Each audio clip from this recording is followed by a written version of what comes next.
Tonight, we're learning more about the deadly attack that killed an undercover Cleveland police officer and another man last September. Those details revealed during juvenile court hearings for two of the teens accused in that case today. 5 on Your Side investigator Scott Knoll has the latest tonight outside Cuyahoga County Juvenile Court. Prosecutors came here today expecting to announce a plea deal with a 15-year-old charged in this case. That deal, though, on hold. But now, nearly 7 months after that deadly night, we're getting a clearer picture of what investigators say happened.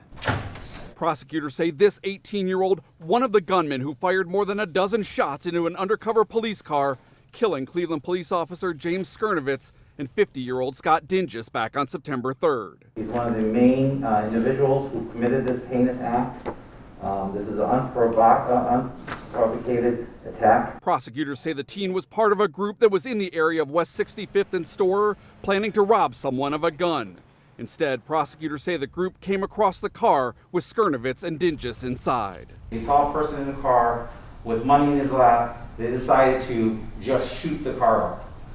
17 shots into that car. Prosecutors say the teen continued firing into the car as it tried to drive away. We're not naming him because he's charged as a juvenile because of his age at the time of the murders. Investigators say they recovered the gun used in pieces and that it belonged to the teen's mother.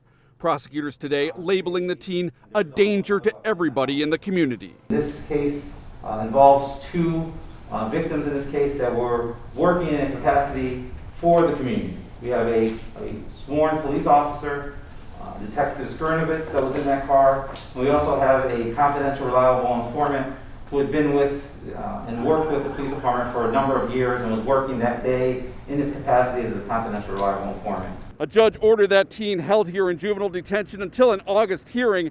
The plea deal we mentioned earlier involves a 15-year-old also charged in this case. Today, his attorney told me he is not one of the gunmen in these murders. He's also scheduled to be back here in court in August. A third suspect in these murders is charged in adult court. He's awaiting trial on murder charges. In Cleveland, I'm 5 on Your Side investigator Scott Knoll.